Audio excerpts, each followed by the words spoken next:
Hello students, how are you? This is Vivek Misra, your physics teacher, and we are on the sixth video of physics class 12th. Our topic is electric field intensity due to a dipole at equatorial line. तो students, अपने पिछले video में हमने electric dipole के बारे में और electric dipole के सेंटर पे इलेक्ट्रिक फील्ड इंटेंसिटी कैसे काउंट की जाती है उसके बारे में देखा। उसके बाद हमने इलेक्ट्रिक डाइपोल के एक्सिस लाइन पे किस तरीके से इलेक्ट्रिक फील्ड इंटेंसिटी काउंट की जाती है उसके बारे में देखा। और आज हम देखेंगे कि इलेक्ट्रिक डाइपोल के इक्वेटोरियल लाइन पे इलेक्ट्रिक फील्ड इंटेंसिटी कैसे निकालते हैं। तो स्टूडेंट्स, इसमें सबसे पहले हमको जानना है कि इक्वेटोरियल लाइन होती क्या है।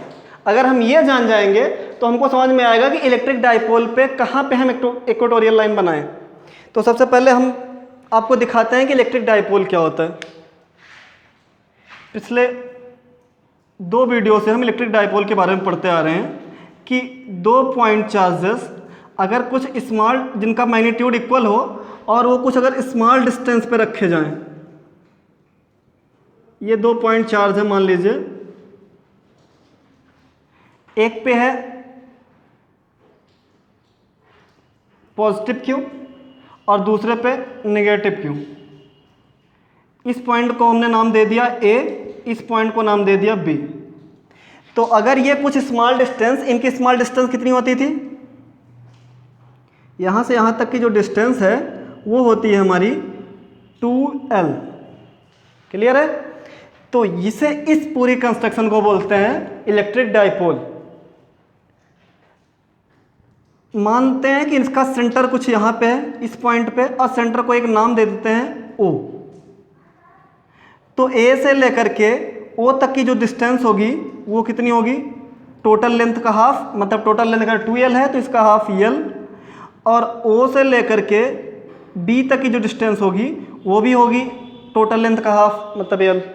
क्लियर है स्टूडेंट यहाँ तक? अब यह इस डाइपोल पे हम देखते हैं कि इक्वेटोरियल लाइन होती कहाँ है। तो the line which is perpendicular, ये perpendicular to the centre of dipole, वह लाइन जो इलेक्ट्रिक डाइपोल के सेंटर के परपेंडिकुलर होती है उसे हम क्या कहते हैं, इक्वेटोरियल लाइन। क्लियर है? तो इसका सेंटर है, इसके परपेंडिकुलर, इट मीन्स कि 90 डिग्री पे एक लाइन ड्रा करते हैं अगर ऊपर की तरफ, तो ये इस लाइन को हम बोलेंगे इक्वेटोरियल लाइन, क्योंकि ये लाइन सेंटर के परपेंडिकुलर होके जा रही है। क्लियर है? ये हो गई हमारी इलेक्ट्रिक इक्वेटोरियल लाइन। अब इस इक्वेटोरियल लाइन पे कोई हम टेस्ट चार्ज रखेंगे।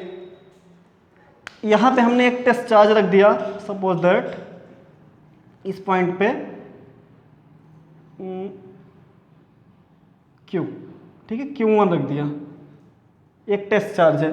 टेस्ट चार्ज हमेशा मैंने कहा था पॉजिटिव लेना है, तो प्लस Q1, और इस पॉइंट को हमने एक नाम दे दिया P। क्लियर है स्टूडेंट्स यहाँ तक? तो इस पॉइंट चार्ज से इस टेस्ट चार्ज की जो डिस्टेंस होगी उसको निकालना है, फिर इस टेस्ट चार्ज से इस पॉइंट चार्ज के बीच की जो डिस्टेंस होगी इसको निकालना है। क्लियर है यहाँ तक स्टूडेंट्स?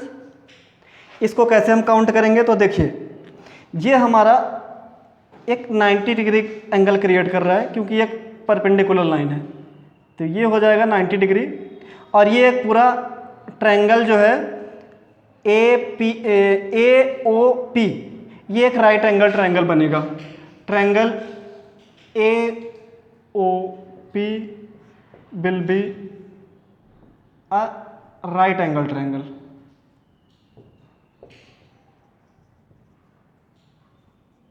Clear students? तो अगर ये राइट एंगल ट्रायंगल है तो इसमें राइट एंगल ट्रायंगल की थ्योरम काम करेगी, इट मीन्स पाइथागोरस थ्योरम। और पाइथागोरस थ्योरम क्या कहती है कि जो सबसे बड़ी लेंथ होती है, इट मीन्स कि ये हाइपोटेनियस, सबसे बड़ी लेंथ का स्क्वायर इज इक्वल टू होता है sums square of the sums of other two sides ये एक साइड हो गई आपकी बेस और ये आपकी साइड हो गई परपेंडिकुलर।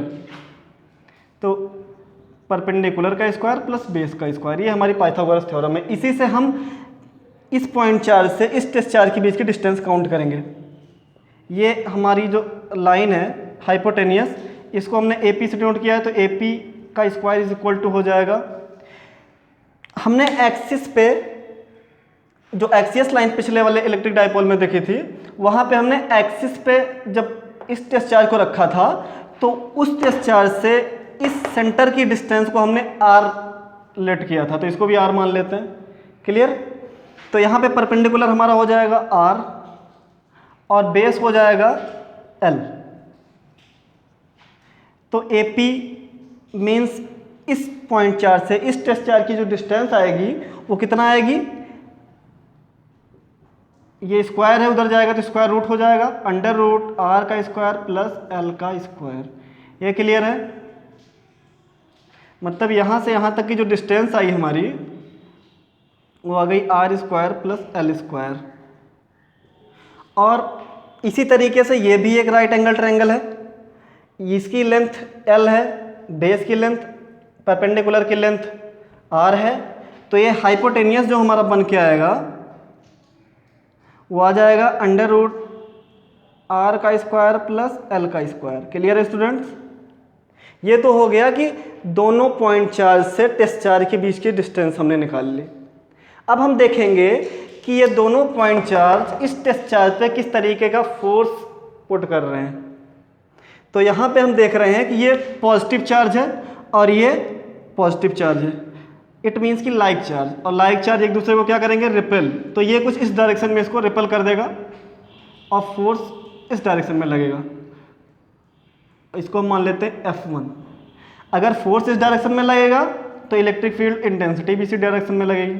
क्लियर है? और ये देख रहे हैं हम कि निगेटिव चार्ज है, माइनस चार्ज क्यों? ठीक है, अगर ये माइनस चार्ज है और ये प्लस चार्ज है तो ये इसको इस डायरेक्शन में क्या करेगा, अट्रैक्ट। Clear students? इस डायरेक्शन में इसको अट्रैक्ट करेगा। तो ये हो हमारी हो जाएगी इलेक्ट्रिक फील्ड इंटेंसिटी सेकंड, या पहले तो फोर्स सेकंड और इलेक्ट्रिक फील्ड इंटेंसिटी ये भी 2। क्लियर है? इसकी डायरेक्शन आ गई इस डायरेक्शन में, क्यों? P से B की तरफ, बिकॉज ये दोनों अपोजिट चार्जेज हैं और एक दूसरे को अट्रैक्ट करेंगे। ये इस टेस्ट चार्ज को क्या करेगा, अपनी तरफ खींचेगा। तो इन दोनों की ये डायरेक्शन आ गई। अब यहाँ पे हमको देखना है कि इस जो डाइपोल है उस पर नेट इलेक्ट्रिक फील्ड इंटेंसिटी कितनी होगी। तो उसको निकालने के लिए अभी तक हमने देखा था कि जो सेंटर था, यहाँ पे अगर आप देखें तो यहाँ पे पॉइंट विजिबल है। जब सेंटर पे हम इलेक्ट्रिक फील्ड इंटेंसिटी काउंट किए थे तो कुल मिला करके कुछ इस डायरेक्शन में इलेक्ट्रिक फील्ड इंटेंसिटीज आ रही थी, दोनों सेम डायरेक्शन में। इट मीन्स कि अगर ये सेम डायरेक्शन में जाएंगी तो E1 और E2 अगर इनकी नेट इलेक्ट्रिक फील्ड इंटेंसिटी देखें तो E इक्वल टू हो जाएगा E1 plus E2। Clear students? और अगर ये अपोजिट डायरेक्शन में जा रही हो, E1 इधर जाए E2 इधर जाए, तो इनमें से जो बड़ा होगा उसमें से छोटे वाले को माइनस कर देंगे। मतलब जो नेट इलेक्ट्रिक फील्ड इंटेंसिटी आएगी वो E1 माइनस E2 या E2 माइनस E1 आएगी, क्योंकि ये अपोजिट डायरेक्शन में जा रहे हैं।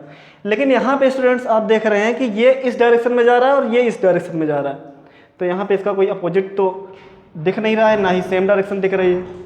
तो यहाँ पे आपको याद होगा कि क्लास 11th में हमने बताया था कि अगर दो अलग अलग डायरेक्शन में जा रही हूँ चीज़ें तो उनका एक रिजल्टेंट मान करके दो वर्टेक्स खींचते हैं। आपको याद है कुछ ये पॉइंट, अगर ये U इस डायरेक्शन में है तो ये बेस लाइन हो जाती थी आपकी U cos थीटा और परपेंडिकुलर लाइन हो जाती थी U sin थीटा। ये पॉइंट आपको याद है? कुछ उसी तरीके से हम इस पॉइंट पे दिखाएंगे कि ये जो लाइन है ये हो जाएगी E1 sin theta because of perpendicular line, और ये जो लाइन है यहाँ पे आप सही से इसको क्लियर करिएगा, ये हो जाएगी E1 कॉस थीटा, क्योंकि ये बेस लाइन है। ये इस E1 इलेक्ट्रिक फील्ड इंटेंसिटी के लिए है। क्लियर? और इस electric field intensity second part के लिए अगर देखेंगे तो बेस लाइन ये होगी और परपेंडिकुलर लाइन ये होगी, तो ये हो जाएगा, यहाँ पे हम लिखेंगे E2 साइन थीटा और डायरेक्शन यही होगी इसकी E2 कॉस थीटा। क्लियर है? तो यहाँ पे हम देख रहे हैं कि E1 कॉस थीटा और E2 कॉस थीटा की डायरेक्शन सेम है, और यहाँ पे E1 साइन थीटा और E2 साइन थीटा की जो डायरेक्शन है वो बिल्कुल अपोजिट है एक दूसरे से। तो अगर साइन थीटा के अकॉर्डिंग हम नेट इलेक्ट्रिक फील्ड इंटेंसिटी निकालेंगे तो E इज इक्वल टू हो जाएगा E1 sine theta minus E2 sine theta, और cos थीटा के अकॉर्डिंग निकालेंगे तो दोनों सेम डायरेक्शन में जा रहे हैं, तो इलेक्ट्रिक फील्ड इंटेंसिटी भी कुछ इस डायरेक्शन में जाएगी, और E इज इक्वल टू हो जाएगा E1 cos theta plus E2 cos theta. यहाँ तक चीज़ें क्लियर है स्टूडेंट्स? अब यहाँ पे हम दिखाते हैं कि ये जो E1 है और E2 है ये उनके मैग्नीट्यूड और डिस्टेंस के अकॉर्डिंग ही लगेगा। इट मीन्स कि अगर जो फोर्स होगा वो हमेशा ही उनकी डिस्टेंस पे और चार्ज के मैग्नीट्यूड पे डिपेंड करता है। दोनों के चार्जेस सेम हैं और इस टेस्ट चार्ज से इनके बीच की डिस्टेंस भी सेम है। कहने का मतलब इनके बीच में लगने वाला जो फोर्स होगा वो भी इक्वल होगा, और इनके बीच में जो इलेक्ट्रिक फील्ड इंटेंसिटी निकालेंगे वो भी इक्वल होगी। कैसे होगी वो हम आपको यहाँ दिखा रहे हैं।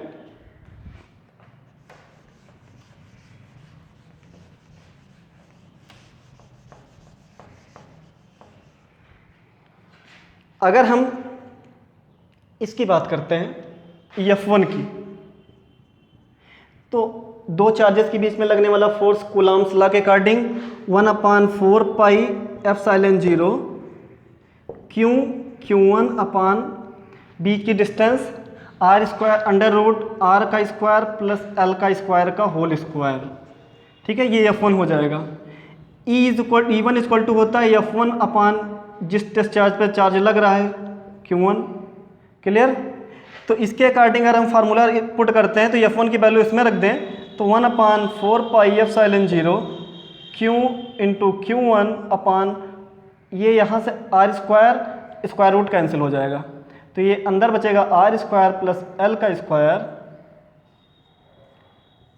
और इंटू 1/Q1। ये Q1 जो नीचे है यहाँ पे फोर्स की पूरी हमने वो रख दी, वैल्यू रख दी, तो Q1 नीचे आ जाएगा और इस Q1 से ये Q1 कैंसिल आउट होके E1 की वैल्यू आ जाएगी हमारी 1/4 पाई एप्सिलॉन 0 Q अपान R स्क्वायर प्लस L का स्क्वायर। Clear students? ये पॉइंट ऐसे ही हम E2 निकालते हैं तो E2 भी हमारा आएगा, पहले हम F2 निकालेंगे उसके बाद उसकी वैल्यू E2 में पुट करेंगे, तो 1/4 पाई एप्सिलॉन 0 कांस्टेंट, उसके बाद F2 कुछ ये लग रहा है और इन दोनों चार्जेस के बीच में लग रहा है, इसका मैग्नीट्यूड -Q और इसका मैग्नीट्यूड Q1।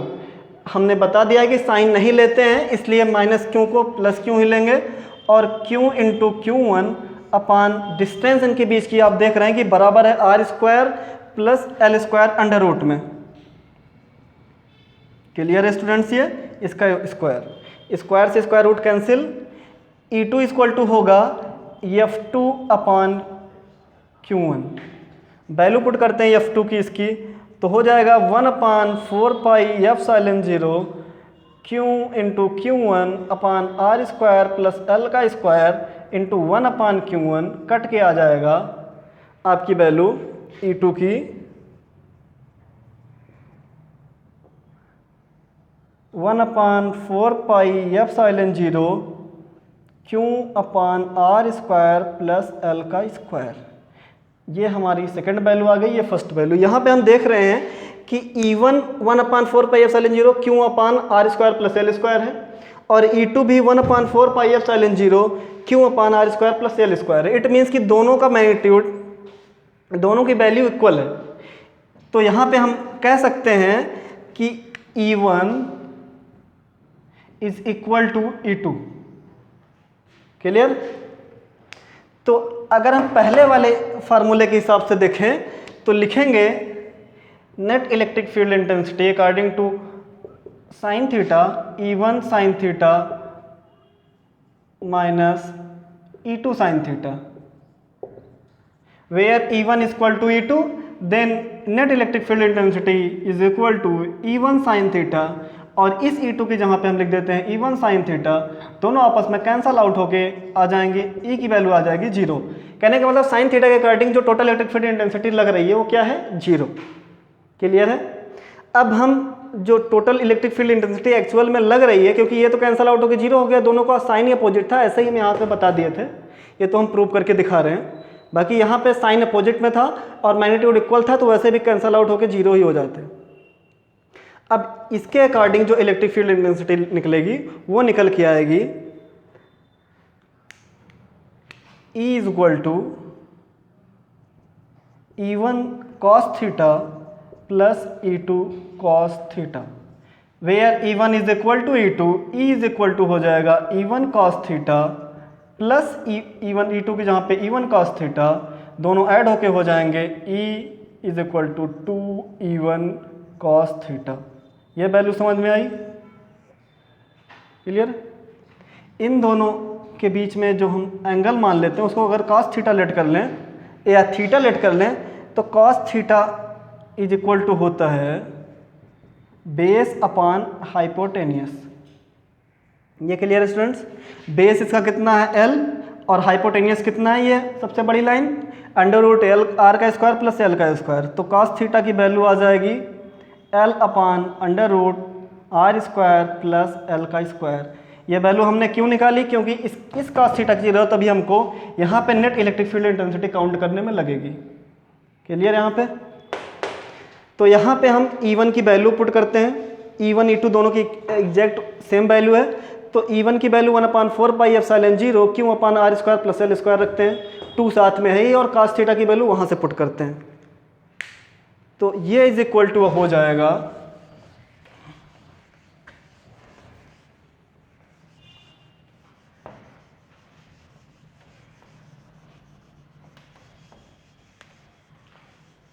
हम वैल्यू रख रहे हैं friends net electric field intensity की।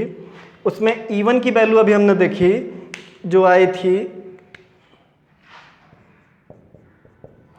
2 पहले से है, E1 की वैल्यू आई थी 1/4 पाई एप्सिलॉन 0 क्यू अपान R स्क्वायर प्लस L का स्क्वायर, और जो cos थीटा की वैल्यू है वो यहाँ पे हमने निकाली है L upon under root R square plus L का स्क्वायर। क्लियर। तो E इज इक्वल टू हो जाएगा 2L इंटू क्यू, इसको इसके साथ में ले लेते हैं 2L और Q को अलग रखते हैं, ऐसा क्यों किए वो भी अभी हम आपको दिखाते हैं। नीचे आ जाएगा 4 पाई एप्सिलॉन 0 ये पावर 1, तो लिखेंगे R square plus L square की पावर 1, इसको स्क्वायर रूट को पावर 1/2 भी लिखते हैं, तो लिख लिए 1/2। ऐसा इसलिए क्योंकि बेस सेम करके हमको पावर को ऐड कर लेना है, ज़्यादा सिंप्लीफाई हो जाएगा। E इज इक्वल टू हमारा निकल के आएगा, ये आपको याद है ये दोनों प्रोडक्ट दिख रहे हैं आपस में, और हमने जब इलेक्ट्रिक डायपोल की डिफिनेशन बताई थी उस समय इलेक्ट्रिक डायपोल मूवमेंट बताया था, तो वहाँ पे बताया था कि जो इलेक्ट्रिक डायपोल होता है वो दोनों चार्जेस में से कोई एक चार्ज और उनके बीच की जो स्मॉल लेंथ होती है उसका प्रोडक्ट होता है, तो एक charge multiply by the distance between them, ये हो जाएगा इलेक्ट्रिक डायपोल, से डिनोट कर सकते हैं P। नीचे 4 पाई एप्सिलॉन 0 अपा ये पावर 1 ये 1/2 ऐड होके आ जाएंगी R square plus L square की पावर 3/2। क्लियर स्टूडेंट्स इतना। अब यहाँ पे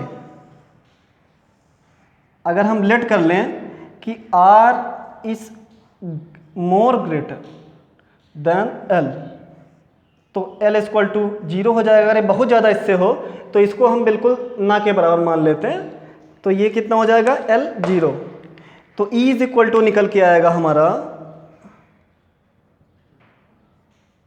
P/4 pi epsilon 0 R square plus 0 का स्क्वायर की पावर 3/2।